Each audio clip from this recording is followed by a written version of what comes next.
여러분들은 주일날마다 이렇게 이 자리에 앉아서 말씀을 듣잖아요. 이것을 이제 설교학 용어로 청중이라고 보통 이야기를 합니다. 여러분들은 청중이고 저는 말씀을 전하는 설교자인데요. 청중들은 알지 못하는 이 설교자만의 아주 참 어려운 일들이 많이 있어요. 고충이라고 좀 이해하시면 좋을 것 같습니다. 설교자의 고충 가운데 가장 큰 고충은 무엇이냐면, 제가 정말 하나님의 말씀을 전할 만한 자격이 있는가, 저의 인격이나 저의 언어나 저의 삶을 돌이켜보면 너무 부족할 때가 많아요. 그럴 때면은요, 정말 저 깊은 동굴 속에 숨어서 뭐라 그럴까요? 제가 좀 드러나지 않았으면 좋겠다라는 그런 마음이 있습니다. 이것이 정말 저에게 있어서 가장 큰 고충이라고 할 수가 있겠습니다. 또 설교자에게 특별히 또 다른 고충이 있는데, 그것은 뭐냐면 설교 준비에 어려움이 참 많다는 거예요. 여러분 한번 설교 준비 해보셨어요? 쉽게 아니면 그냥 다른 말로, 여러분 한번 과제 한번 해보셨어요? 숙제할 때 어려움, 여러분 설교 준비는요, 이것은 정말 상상도 못하는 그런 어려움이 많습니다. 왜냐하면 창작 작업이기도 하고요, 무엇보다도 제 힘과 제 능력으로 설교를 작성하는 것이 아니라 이 말씀을 전해주실 하나님께 철저히 의지해야 하는 그러한 상황이기 때문에 굉장히 어려움이 많습니다. 여러분, 설교가 가장 어려울 땐 뭐냐면요, 제 머리를 쥐어짜도 설교가 안 풀릴 때가 너무나 많다는 거예요. 그럴 때면은요, 막 제 머리를 맑게 하려고 이제 산책도 하기도 합니다. 때로는 그것도 안 되면은 막 요즘 제가 이제 탁구 치는 재미에 들렸는데, 탁구장에 가서 탁구도 열심히 치면서 땀을 뻘뻘 흘리기도 하죠. 그렇게도 안 되면 뭐 그냥 교회 청소를 하기도 하고요. 다양하게 여러 가지 생각을 하면서 이제 그 설교 준비를 하고 합니다. 그래도 설교 준비가 안 될 때는 참 기가 막힐 때인데, 많이 그럴 때는 어쩔 수 없어요. 기도하는 수밖에 없습니다. 기도하다 보면 이 성경의 원저자이신 성령님께서 뭐라 그럴까요? 설교를 탁 풀어주세요. 적합한 단어가 생각이 나고, 그 다음에 제가 생각하지도 못했던 그런 설교에 대한 아이디어라고 보통 얘기하는데, 그 아이디어가 이렇게 풀려나가기도 하고, 그럴 때 보면 정말 술술술술 설교 준비를 하게 됩니다. 근데 그 부분은, 그런 날은 대부분 거의 없어요. 설교 준비가 꽉 막힐 때가 대부분이라고 할 수가 있겠습니다. 자, 이렇게 설교 준비가 잘 돼도 또 고충이 한 가지 더 있습니다. 그것은 뭐냐면요, 매주마다 하나님의 말씀을 듣는 여러분들, 청중이잖아요. 이 청중들에게 어떻게 하면 말씀이 잘 들려질 수 있을까? 그리고 어떻게 하면 좀 신선하게 새롭게 하나님의 말씀이 들려질 수 있을까? 뭐 그런 고충들이 참 많습니다. 그러다 어떤 때 보면 책도 읽기도 하고, 어떤 때 보면은 다른 목사님 설교도 듣기도 하고, 어떤 때는 막 정말 뭐 영화도 보기도 하고 하면서 저의 어떤 생각과 그리고 저의 판단을 하나님께 집중하려고, 그리고 설교를 잘 풀어내려고 그렇게 노력을 하고 있습니다. 자, 그 중에서도 또 설교 가운데, 준비 가운데 어려운 것은 뭐냐면, 익숙한 본문이 성경 설교에 잡혀질 때예요. 예를 들면 이런 거예요. 창세기 1장 1절 말씀, 여러분 잘 아시는 말씀 있잖아요. 요한복음 3장 16절, 여러분 어떻습니까? 너무나 잘 아는 말씀이죠. 그리고 고린도전서 13장 사랑에 관련된 말씀, 여러분들은 아마 신앙생활 5, 60년 하시는 권사님들에 보면 뭐 목사님들을 통해서, 많은 목사님들을 통해서 설교도 막 수십 번씩 들으셨을 거예요.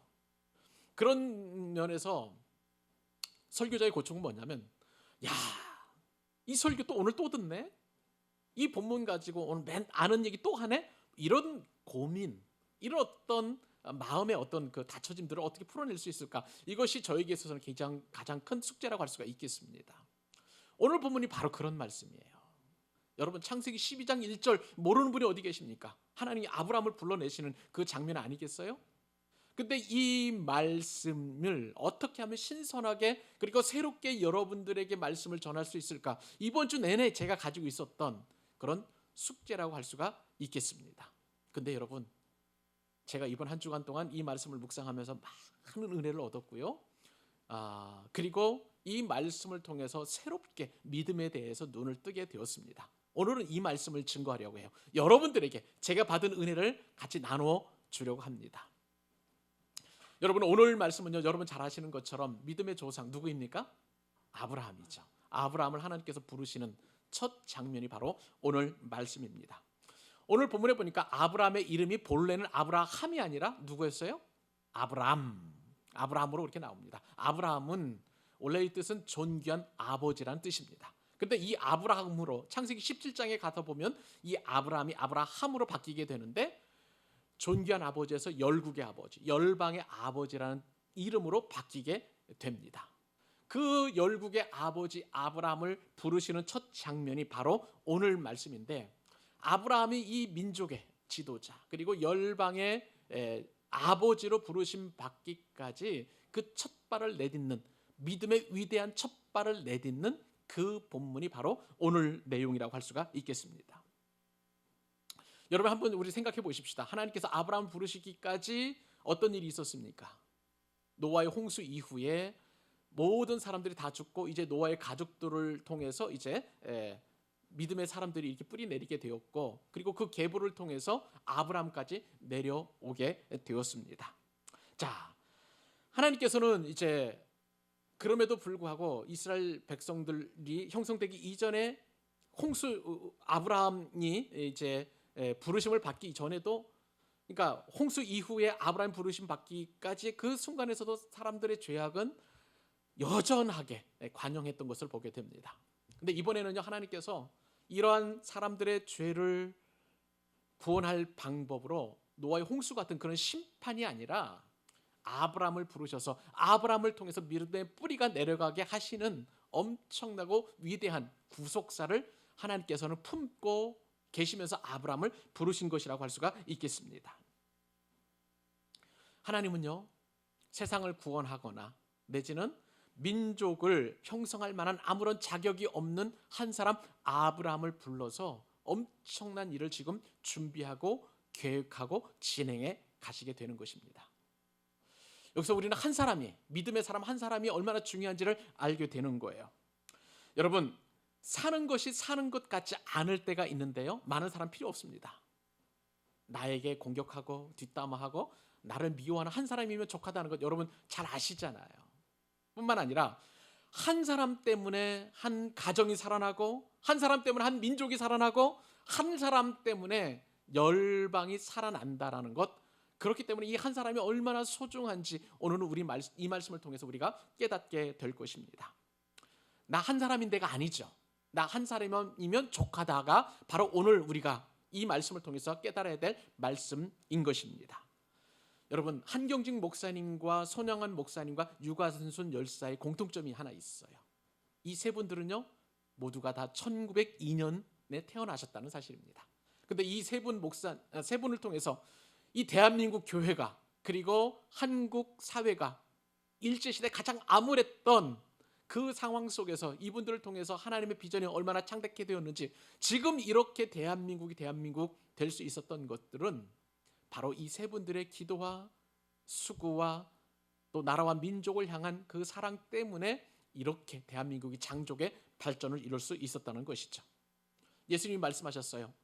성령이 너희에게 임하시면, 그렇습니다. 성령의 사람 한 사람이면 하나님은 엄청난 일을 계획하고 준비하고 시행해 가시는 것입니다. 저는요, 이 시간 여러분들, 이 말씀을 듣는 여러분들에게 성령의 사람이 될 수 있기를 축복합니다. 믿음의 사람 될 수 있기를 축복합니다. 여러분, 많은 사람이 필요 없어요. 나 한 사람이면 족한 거예요. 하나님께서 아브라함 한 사람을 부르셨던 것처럼 지금 이 순간 이 말씀을 듣는 여러분 한 사람 한 사람을 친히 부르시고 그렇게 하나님의 원대한 계획을 이루어 가십니다. 우리는 이렇게 믿음의 사람이 되어야 되는 거예요. 믿음의 조상이 아브라함이 되었던 것처럼도 저와 여러분도 믿음의 사람이 되어서 하나님의 큰 일을 시행하고 이루어가고 완성해가는 여러분 될 수 있기를 주님의 이름으로 축복합니다. 자, 그렇다면 오늘 말씀을 통해서 하나님 주시는 믿음의 여러 가지 원리들을 살펴볼 텐데, 하나님께서 우리에게 주시는 첫 번째 교훈은 뭐냐면요, 믿음이라는 것은 누가 주시는 건가요? 하나님이 주신다는 거예요. 믿음은 하나님이 주십니다. 자, 오늘 본문 이제 창세기 12장 본격적으로 이제 시작이 되게 되는데, 자, 이 창세기 12장은 아브라함의 생애가 시작이 되는 그러한 말씀입니다. 하나님은요, 오늘 말씀을 제가 깊이 묵상해 보면서 우리에게 한꺼번에 많은 이야기를 하시지 아니하시고 조금씩 그렇게 말씀해 주시는 것을 제가 깨닫게 되었습니다.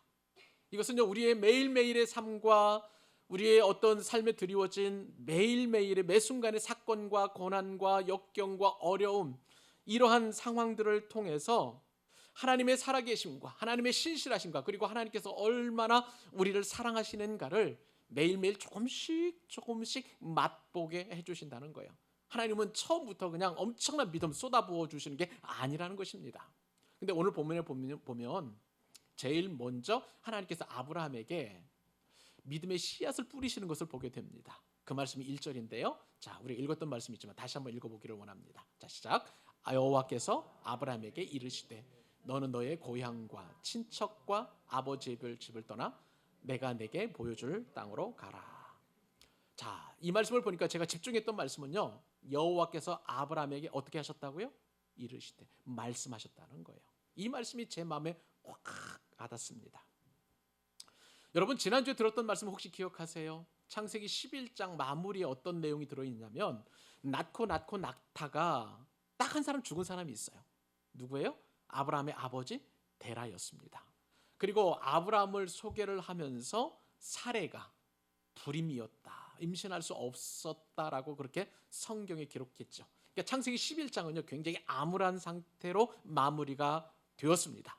이런 상황에서 창세기 12장에 이제 하나님의 말씀이 임하게 되는 것이죠. 아브라함을 부르시는 그러한 말씀이 임하게 되는 것을 우리가 말씀을 통해서 깨닫게 됩니다. 자, 역사적 고증을 살펴보니까요, 이 아브라함이 그 메소포타미아 지역에 살았던 것은 주전 2241년 전이에요. 그냥 지금 우리 시대로 말하면 지금으로부터 대략 한 4200년 정도, 그렇게 훨씬 전에 있었던 일이라는 것이죠. 이 아브라함을 부르신 그 사건은요. 근데 아브라함이 부르심을 받을 때는 이제 나중에 우리가 다음 주에 살펴보겠습니다만은 75세에 하나님의 말씀이 임하고 하나님께서 아브라함을 부르시는 것을 우리가 깨닫게 됩니다.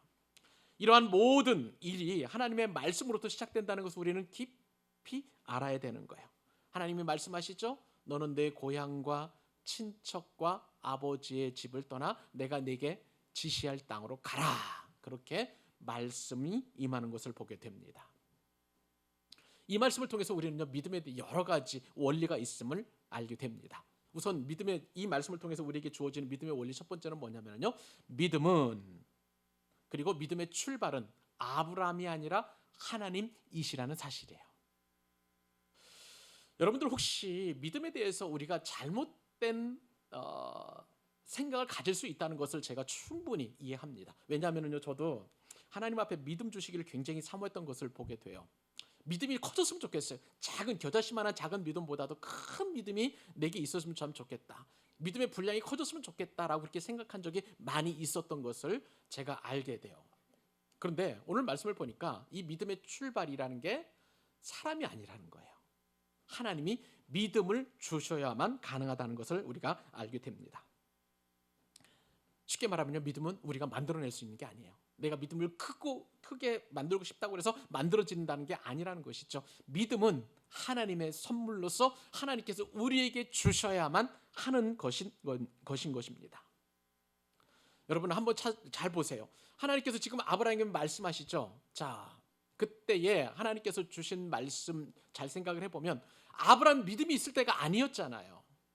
아브라함이 하나님을 인정하고 하나님 앞에 예배할 때가 아니라는 거예요. 하나님도 몰랐었고요. 믿음이라는 것 아예 자체가 아브라함에게는 있지 않는 그런 상황에서 하나님께서 말씀으로 아브라함에게 임하셨는데 그에게 믿음을 주시고 그리고 떠나서 가라고 말씀하시는 것이죠. 아브라함은 회개도 하지 않았습니다. 아브라함은 하나님을 만나기 합당한 어떤 신앙적인 조건도 만들어지지 않았어요. 그냥 그 상태에서 하나님의 말씀이 임해서 믿음으로 떠나도록 그렇게 하나님께서 유도하셨다는 거예요. 우리 한 가지 분명하게 아십시다. 믿음은 사람이 만들어내는 것인가요? 아니에요. 여러분 아멘 하시기 바랍니다. 아닙니다. 믿음은 하나님으로부터 출발한다는 거예요. 믿음에 대한 두 번째 통찰을 한번 생각해 보십시다. 자, 믿음이라는 것은요, 그 대상이 인간이 아니라 사람이라는 거예요. 죄송합니다. 믿음이라는 것은 우리가 무엇을 믿을 것인가라고 할 때에 사람이나 인간을 믿는 것이 아니라 오직 하나님을 믿는 것임을 우리가 이 말씀을 통해서 또한 깨닫게 됩니다. 인간은 믿음의 대상이 아니죠. 믿음의 대상은 오직 하나님이시고요. 인간은 믿음의 대상이 아니라 사랑해야 할 그런 존재라는 것입니다. 사람은 믿지 말고 우리가 사랑해야 할 존재라는 거예요. 사람이 믿음의 대상이 될 수 없는 까닭은 사람이 죄인이기 때문에 그렇습니다. 죄인은요 항상 믿음을 저버리는 그런 말을 하고 행동을 하고 또 그러한 삶을 살 수밖에 없는 거예요. 제가 이러한 그 관점에서 프랑스의 유명한 사상가이자 과학자인 파스칼이라는 사람의 말을 알게 되었습니다. 파스칼이 이런 말을 해요. 기독교 신앙은, 기독교 믿음은 증명하는 것이 아니라 믿을 때 증명된다. 그렇게 이야기합니다. 우리가 믿을 때 하나님께서 우리에게 주신 그 믿음이 증명된다는 거예요. 내가 증명하고 믿는 것이 아니라는 것입니다. 그러니까 믿음의 선행이 얼마나 중요한지를 파스칼은 익히 깨닫고 그런 말을 남긴 것이죠. 여러분 곰곰이 생각을 해보세요. 하나님께서 우리를 선택하셨을 때에는 우리가 믿음이 있었을 때인가요? 아니에요. 우리가 믿음이 없을 때에 하나님께서는 우리를 선택하셔서 우리에게 믿음을 주셨다는 거예요. 그러므로 믿음이라는 것은 하나님께서 우리에게 주신 선물입니다. 믿음은 하나님이 주셔야만 우리가 가질 수 있는 것이고요. 그리고 그렇기 때문에 믿음의 주인은 하나님이시고, 그래서 내가 믿음 없음에 대해서 우리가 두려워하지 않을 필요가 바로 여기에 있는 것입니다. 사랑하는 여러분, 믿음은 하나님의 선물이고 또 그 믿음을 우리에게 선물로 주신 것은 하나님의 은혜인 줄로 믿습니다. 이 사실을 누구보다도 사도 바울이 너무나 잘 알고 있었어요. 사도 바울은 에베소서 2장 8, 9절 말씀에 믿음을 그리고 은혜를 이렇게 정의합니다. 너희가 그 은혜에 의하여 믿음으로 말미암아 구원을 받았으니 이것은 너희에게서 난 것이요? 아니요, 하나님의 선물이라. 행위에서 난 것이 아니니 이는 누구든지 자랑하지 못하게 함이라. 여러분, 하나님께서 우리에게 믿음을 주셨다고 했잖아요. 그럼 우리는 어떻게 해야 됩니까? 그 하나님께 주신 믿음을 늘 확인해야만 하는 것입니다. 사도 바울은 고린도 교회 성도들에게 이렇게 이야기를 했어요. 고린도 후서 13장 5절에 너희는 믿음 안에 있는가? 너희 자신을 시험하고 너희 자신을 확증하라. 여러분은 믿음 안에 있나요? 믿음 안에 있음을 여러분 신뢰하십니까? 그 믿음을 확증하실 수 있기를 바랍니다. 그러면 여러분, 내가 믿음이 있는가 없는 걸 어떻게 확증할 수 있을까? 다른 방법이 없어요. 하나님께서 우리에게 주신 신실한 약속인 성경을 가지고 우리가 믿음을 확증할 수 있는 것입니다. 그래서 성경을 다른 말로 캐논이라고 이야기합니다. 캐논이라는 것은 잘하는 표준이라는 뜻을 가지고 있어요. 잘하는 뜻을 가지고 있어요.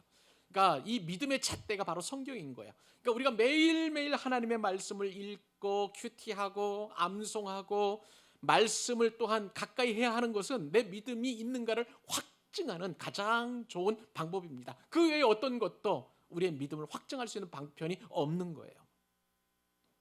그러므로 사랑하는 여러분들을 축복합니다. 여러분들이 믿음이 있는지 없는지 확인하고 싶다면 하나님의 말씀을 가까이 하십시오. 하나님의 말씀을 끝까지 읽으십시오. 하나님의 말씀을 정말 사랑하시기 바랍니다. 말씀을 암송하시고요, 묵상하시고 말씀과 동행하실 수 있기를 바라요. 왜냐하면 그 말씀이 곧 하나님이시니라. 요한복음에 보면 말씀이 곧 예수님이라고 하나님이라고 분명히 이렇게 성경에 기록되어 있잖아요. 그러니까 하나님을 가까이 하려고 하는 것 다른 방법이 없어요. 우리에게 주신 가장 확실한 방법은 말씀을 가까이 하면 되는 거예요. 여러분들에게 이렇게 믿음을 확증하는 그러한 은혜가 있기를 바랍니다. 여러분, 오늘 말씀을 통해서 우리에게 주신 첫 번째 믿음에 대한 정의가 뭐예요? 믿음은 사람으로부터 만들어지는 거예요? 아니에요. 하나님께서 우리에게 주시는 거예요. 그러니까 믿음의 출발은 하나님이라는 사실, 그리고 믿음을 우리에게 선물로 주시는 것은 하나님이고 전적인 은혜라는 사실, 여러분 꼭 기억하실 수 있기를 바랍니다. 자, 오늘 말씀을 통해서 우리가 믿음을 또한 우리가 또 생각해 봐야 될 것이 있는데, 두 번째 교훈은 뭐냐면요, 믿음은 떠나서 가는 거예요. 따라서 한번 해보실래요? 믿음은 떠나서 가는 것이다. 그래요. 오늘 말씀을 보니까 하나님께서 이제 아브라함을 부르셨는데, 아브라함은요 참 희한하게도 하나님의 그 부르심 앞에 아무런 토시 달지 않고 떠난 거예요. 그렇기 때문에 믿음의 조상이라고 일컬음을 받게 되는 것입니다. 다시 한번 우리 1절 말씀 읽어보십시다. 시작. 여호와께서 아브라함에게 이르시되 너는 너의 고향과 친척과 아버지의 집을 떠나 내가 내게 보여줄 땅으로 가라. 자, 하나님께서는 아브라함에게 떠나서 가라고 그렇게 명령하십니다. 하나님의 말씀을 따라 떠나고 가는 것이 바로 믿음이라고 우리에게 말씀해 주시는 거예요. 자, 그러면 여러분 이 말씀을 통해서 우리가 알 수 있는 것은 뭐냐면 믿음의 첫 출발은 뭐냐면요, 떠나는 거예요. 그리고 믿음의 완성은 하나님께서 지시하신 곳으로 가는 것이 믿음의 완성이라는 것을 우리가 알게 됩니다. 하나님께서 아브라함을 떠나라고 한 곳이 어딘가요? 너의 고향이에요. 너의 친척이에요. 너의 아버지의 집입니다. 여러분, 고향과 친척과 아버지의 집은 인간적으로 가장 익숙하고 그리고 내가 안전을 누리는 그런 장소라고 할 수가 있겠습니다. 여러분, 아브라함이 그 떠나는 나이가 그때 당시에 몇 살이었다고요? 75세였어요. 여러분, 나이가 많으면 많을수록 익숙한 곳을 떠난다는 것은 굉장히 어렵습니다. 그렇죠? 여러분, 나이 75세에 새로 창업하시는 분들 보신 적 있으세요? 나이 75세에 새롭게 떠나는 일을, 어떤 일을 위하여 비전을 가지고 떠나는 것 여러분 보신 적 있으세요? 그 나이에는 안정, 될 수 있으면 변화를 주지 않고 그 환경에서 안정을 누리게 하는 것이 그런 어떤 나이라고 할 수가 있겠습니다. 그런데 아브라함은 이 75세에 가장 익숙했던 것, 가장 안전하게 생각했던 것들을 다 떠나서 하나님께서 지시하신 곳으로 가게 되었다는 거예요. 우리가 떠날 수 없는 것은요, 그 익숙한 것으로부터의 이탈이기 때문에 그렇습니다. 불안하잖아요. 그리고 앞으로 어떤 일이 어떻게 벌어질지 모르니까 미래에 대한 염려 때문에 우리는 쉽게 떠나지 못하고요. 젊은이들은 그래도 도전 정신이 있기 때문에 가능하지만 나이가 많으면 많을수록 이렇게 떠나는 것이 쉽지 않음을 우리가 알게 됩니다. 저도 젊었을 때에 떠난 적이 있었습니다. 제가 두란노라는 그 회사에 취직할 때에 대전 집을 떠나야 되는데 이 대전에서 떠나서 서울이라는 곳에 취직해서 가는데 이것이 굉장히 어렵더라고요. 또 실제로 가보니 처음에는 정말 일주일마다 그냥 대전 내리고 싶은 마음이 굴뚝 같았어요. 이 전철 한 번만 타면 뭐 이렇게 서울역 가가지고 대전 내려갈 수 있겠지 하는 그런 마음들이 얼마나 많은지 모릅니다. 그렇게 이제 떠나서 이제 서울에 직장 생활을 하다 보니까 11년 동안 이제는 안정되고 익숙한, 그리고 제 인생의 황금기라고 할 수 있는 그런 시간들을 보내게 되었습니다. 자, 그런데 그 뒤에 하나님 또 부르셨어요. 저를 신학교 가라는 거예요. 신학을 하라는 거예요. 그 직장을 떠난다는 것도 굉장히 제게는 어려운 그러한 상황이었습니다. 젊은 저인데도 20대인 저인데도 떠나는 것이 너무나 익숙하지 않았고요. 너무나 불안하고 너무나 불편했던 것을 제가 지금도 기억하고 있는 거예요. 자, 그런데 이렇게 2번 떠나고 3번 떠나니까 그 다음부터는 떠나는 것이 굉장히 익숙해졌습니다. 제가 부교육자 생활하면서 하나님께서 부르시는 사역의 현장에 가는 것이 제게 떠나는 것이 얼마나 그 다음부터는 익숙해졌는지 하나님 부르시면 떠나면 되겠구나라는 그런 마음과 그런 믿음이 제게 생겼던 것을 저는 기억합니다. 여러분, 우리가 하나님이 부르셔도 떠나지 못할 그 이유가 있어요. 그것은 뭐냐면 하나님의 명령이, 하나님에 대한 그런 신뢰가 우리 가운데 없을 때는 우리 참 떠나기 어렵습니다. 하나님 우리가 딜을 하죠. 하나님, 아직은 때가 아닌 것 같아요. 좀 제가 기다리면 안 될까요? 하나님, 좀 더 머물게 좀 해주시죠. 하나님, 조금만 더 돈을 주셨으면 좋겠어요. 하나님, 조금만 더 건강을 주셨으면 좋겠고요. 하나님, 제가 가지고 있는 거 이거는 내가 꼭 필요한 것인데 하나님 건들지 마세요. 그렇게 하면서 쉽게 버리거나 떠나지 못하는 것을 우리가 경험을 통해서 많이 알게 될 것입니다. 그런데도 오늘 말씀을 보니까 하나님께서 고향과 친척과 아버지의 집을 떠나라 그렇게 말씀하셨어요. 이것은요, 네가 가지고 있는 거 다 포기하라는 거예요. 쉽게 말하면요, 여러분, 예수님께서 베드로와 안드레 부르셨을 때 그때 베드로 안드레는 어떤 일을 하고 있었습니까? 그물 깁는 일을 하고 있었어요. 그러니까 예수님께서 부르시니까 그냥 그물을 버려두고 아버지를 떠나서 예수님을 따랐습니다. 이게 예수님의 제자였던 것이고요. 세리 마태가 세관에서 세무 보는 일을 하고 있었을 때에 예수님이 부르시죠. 나를 따르라 이렇게 말씀하시니까 누가복음 5장 28절의 말씀에 따르면 그가 모든 것을 버리고 일어나 따르니라. 모든 것을 다 버렸다는 거예요. 모든 것을 다 버렸다고 말씀하십니다. 하나님 부르시면 모든 것을 버리고 우리가 떠나서 지시하신 곳으로 가야 하는 것이죠. 자, 그런데 우리만 이렇게 떠나라고 말씀하시는 게 아니에요. 하나님께서는 우리에게만 너 떠나야 돼라고 말씀하시는 게 아니라는 거예요. 왜냐하면 이 떠남을 먼저 모범으로 보여주신 분이 계십니다. 바로 예수님이세요. 예수님께서는 온 우주의 주인이셨어요. 왜냐하면 창조주이시기 때문에 그렇습니다. 하늘나라의 주인이셨고요. 그런 예수님께서 모든 것을 다 버리시고 이 낮고 낮은 땅 위에 아기 예수로 오셨습니다. 예수님이 얼마나 모든 것을 포기하셨는지 빌립보서 2장 6절, 7절, 8절 말씀에 따르면 사도 바울은 이렇게 표현합니다. 그는 예수님이시죠? 근본 하나님의 본체시나 하나님과 동등됨을 취할 것을 여기지 아니하시고 오히려 자기를 비워 종의 형체를 가지사 사람들과 같이 되셨고 사람의 모양으로 나타나사 자기를 낮추시고 죽기까지 복종하셨으니 곧 십자가에 죽으심이라. 모든 것을 버리시고 그리고 하나님의 뜻을 따라 하나님의 음성을 듣고 그 뜻에 따라 순종하셨던 그 예수님 먼저 우리의 믿음의 본을 보여주신 것이죠. 여러분, 왜 하나님께서는 우리를 떠나라고 하실까요? 왜냐하면 그 있는 곳이 바로 죄의 본질이기 때문에 그렇습니다. 우리가 잘 아는 것처럼 몇 번 말씀을 들었잖아요. 갈대아인의 우르 땅, 이 땅은 달의 신을 섬기는, 난나라를 섬기고 있었던 그런 우상을 섬기는 곳이었어요. 아버지 데라도 그 일을 하고 있었습니다. 그러니까 떠나라는 것은 그 죄로부터 분리되라는 거예요. 거룩해지라는 거예요. 하나님께서 그렇게 아브라함을 부르시고 죄로부터 분리를 요청하셨던 것입니다. 데라도 떠났습니다. 그러나 데라는 중간에 하란이라는 곳에 중간 기착지에서 잠깐 10년 동안 머물게 되었는데 장사도 잘 되고 사업도 잘 되고 가축도 잘 먹이다 보니까 부유해지니까 그 하란을 떠나지 못하게 되었던 거예요. 그래서 그곳에서 죽고 말았습니다. 그 데라가 죽고 나자 이제 아브라함은 또다시 하란에서 부르심을 받고 지금 가나안 땅으로 출발하는 것이죠. 이것이 바로 믿음입니다. 믿음이라는 것은 떠나서 하나님께서 지시하신 땅으로 가는 것, 그것이 바로 믿음이라는 거예요. 여러분, 이것 한 가지만 꼭 기억하셔도 오늘 말씀 들은 것이 충분하게 여러분에게 은혜가 될 줄로 믿습니다. 떠나야 될 때 떠나고요, 가라고 할 때 그 타이밍에 맞춰서 가라고 하시는 그곳에 간다면 이것이 바로 믿음의 출발이고 믿음의 완성인 것이죠. 여러분들에게 이처럼 믿음의 결단과 완성이 이루어지는 삶이 되도록 우리 주님의 이름으로 축복합니다. 자, 마지막으로 한 가지 교훈을 더 살펴보도록 하시죠. 믿음은 도대체 무엇인가요? 믿음은 갈 바를 알지 못하고 가는 거라는 거예요.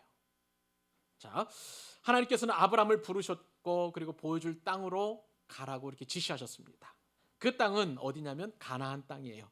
그런데 나중에 이러한 아브라함의 그 떠나고 가는 것에 대하여 이제 아브라함 이후에 훨씬 뒤 대략 2200년, 2300년 뒤에 성경을 기록한 히브리서 저자는 이렇게 아브라함을 표현하고 있는 것을 보게 돼요. 자, 히브리서 11장 믿음의 장이죠. 8절에 보면 아브라함을 이렇게 표현합니다. 같이 한번 읽어볼까요? 시작. 믿음으로 아브라함은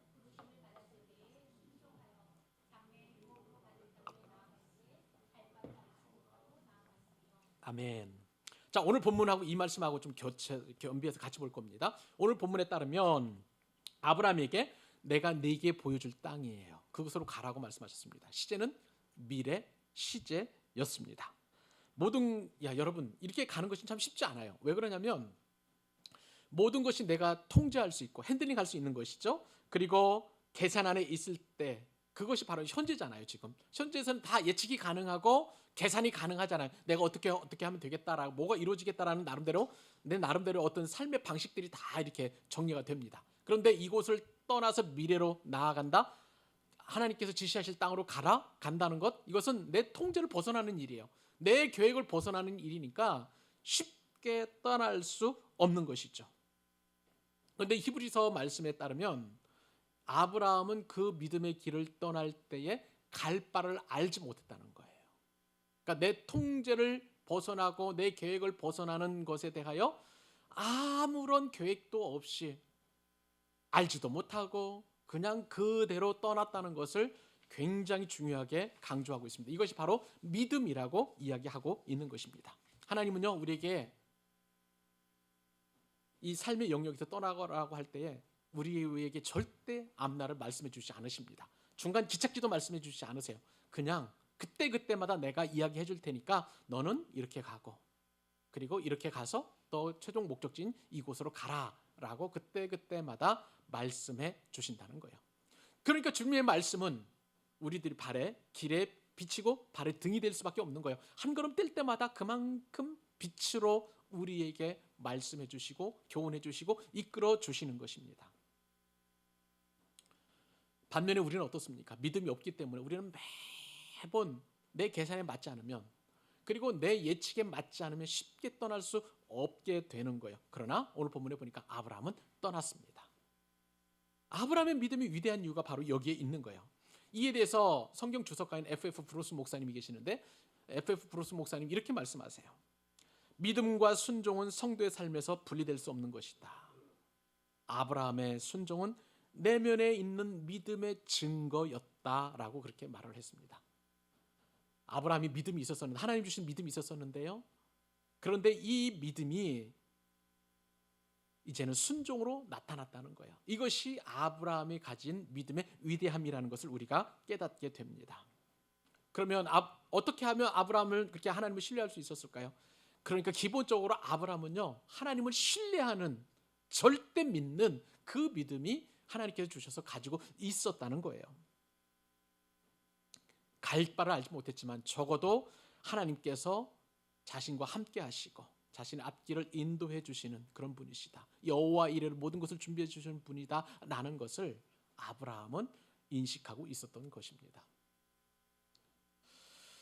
사랑하는 여러분, 여러분의 인생길을 살아가면서 지금도 많은 예측할 수 없는 상황들이 여러분 앞에 전개된 것을 보게 될 거예요. 지금도 그런 어려움과 아픔과 고통을 겪고 있으리라고 보여집니다. 모든 것이 내 계획대로 안 돼요. 내 뜻대로 안 돼요. 내 의지대로 안 돼요. 내 계산에 맞지 않아요. 그럼에도 불구하고 하나님께서는 계속 이 믿음의 길을 걸어가라고 말씀하시고 계십니다. 왜냐하면 하나님께서 그때그때마다 나와 함께 하시고 그리고 나에게 그 걸음걸음을 갈 수 있도록 조금씩 인도해 주신다는 거예요. 아브라함은 다른 것은 몰라도 바로 이것만은 기억하고 이것을 의지하면서 그대로 나아간 것을 보게 됩니다. 저는 이러한 아브라함의 믿음을 특전사 목사님의 간증을 통해서 좀 제가 깨달았는데 너무 색달아서 좀 여러분들과 같이 나누려고 합니다. 목사님 말씀을 들으니 이분은 특전사 부대 출신이라고 하시더라고요. 특전사에서 훈련을 받게 되는데 특전사에서 가장 어려운 것이 뭐냐면 비행기를 타고 가다가 낙하산을 메고 비행기에서 이탈해가지고 착지하는 거라, 땅에 이렇게 내려앉는 거라는 거예요. 굉장히 이게 어렵다는 것입니다. 왜냐하면 이 비행기에서 이탈하는 순간부터 내 뜻대로 되는 게 하나도 없다는 거예요. 왜냐하면 바람이 불 때 어떻게 부는지도 예측도 못하겠고 그리고 또 어디로 가야 될지 그것도 예상도 못하겠고 분명 내려가야 될 그런 기착지는 있는데 그것이 중간에서 어떤 방향에 어떤 흐름에 의해서 어떻게 바뀔지 아무도 예측할 수 없다는 거예요. 그래서 이분은 그럴 때마다 인생이 바로 이 낙하산을 메고 비행기에서 떨어지는 것과 똑같다는 그런 생각을 했다는 거예요. 저도 똑같은 생각을 했습니다. 제 인생의 길을 걸어갈 때 제 뜻대로 되는 게 하나도 없더라고요. 저는 굉장히 이제 계획 세우는 거 좋아하고 그리고 조금씩 이렇게 뭐라고 그럴까요? 막 수학 문제 풀듯이 척척 풀려가면 참 좋겠는데 목회를 하다가도 또 그다음에 신앙생활을 하다가도 그렇지 못한 경험들을 수없이 제가 체험하고 지금도 그 길을 그렇게 걷고 있는 것을 보게 돼요. 교회 개척 이후에 이렇게 하면 참 좋겠다. 이렇게 하면 하나님 참 기쁘시게 되겠다.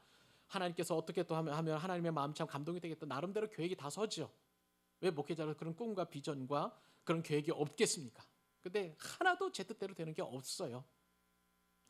내 생각과 네 생각은 다르다는 거예요. 하나님의 생각과 제 생각은 다르다고 분명히 말씀하시면서 그때마다 하나님께서는 조금씩 그렇게 제 생각을 바꾸시고 계획을 바꾸시고 비전을 바꾸시고 꿈을 바꾸셔가지고 그래서 그렇게 하나님의 뜻대로 이끌어 가시는 것을 보게 됩니다. 여러분들 어떻습니까? 여러분들도 마찬가지잖아요. 여러분들의 계획과 여러분들의 생각과 여러분들의 판단대로 되는 그런 일이 허다합니까? 그것보다는 여러분의 계획에서 벗어난 일들이 얼마나 많은지 몰라요. 이것이 바로 하나님께서 저와 여러분을 인도하시는 방법인 줄로 믿습니다. 그러므로 우리가 믿음으로 가는 것은 다른 게 아니라 그냥 갈 바를 알지 못하고 하나님께서 내가 순종하기만 하면 그때부터 하나님께서 내 길을 인도하신다. 그리고 내가 어떤 상황에 처하든지 간에 나와 함께 하신다. 이 믿음을 가지고 나아가는 길밖에 없는 거예요. 그 은혜와 축복이 있기를 바랍니다. 오늘 말씀을 들으면서 그 한 가지만 다 기억하셔도 여러분들은 믿음의 사람이 되는 줄 믿습니다. 말씀을 맺습니다. 오늘 말씀은 제게 큰 도전을 주신 하나님의 음성이었습니다. 제가 광교 사랑의 교회를 개척할 때에 주신 하나님의 비전과 약속을 다시 붙잡는 계기가 되었던 그러한 말씀이었습니다. 믿음의 첫 출발을 아브라함을 통해서 하셨지만 그 과정을 이제 하나님께서 보게 하실 터인데 저 역시도 하나님의 뜻에 순종해서 이곳에 교회를 개척하고 주의 말씀을 증거하는 그리고 복음을 전하는 그런 삶을 살게 되면서 제 뜻대로 되는 것 하나도 없음을 알게 되었습니다. 그러나 분명한 것은 말씀하시니 떠났습니다. 익숙한 곳에서 떠났고요. 그리고 하나님께서 지시할 곳으로 오게 되었습니다. 여러분들도 마찬가지죠. 익숙한 곳에 다 떠나셨을 것입니다. 여러분이 가정 그리고 여러분들의 어떤 그 삶의 터전 그리고 심지어는 예전에 섬기던 교회에서도 떠났을 거예요. 근데 이제는 그 걸음걸음을 하나님께서 조금씩 인도해 가실 것입니다. 여러분, 하나님이 함께 하시면 어떤 상황에서도 흥분되는 인생이 됩니다. 하나님 우리를 도와주시니 하나님께서 우리의 갈 길을 보여주시니 우리는 그 순간순간마다 하나님을 영화롭게 하는 삶을 살게 되며 이 땅에서 천국을 경험하게 될 것입니다. 그 믿음으로 이번 한 주도 넉넉히 승리하면서 다음 주에도 주실 말씀 기대하면서 또 믿음으로 승리하는 한 주가 될 수 있기를 우리 주님의 이름으로 축복합니다.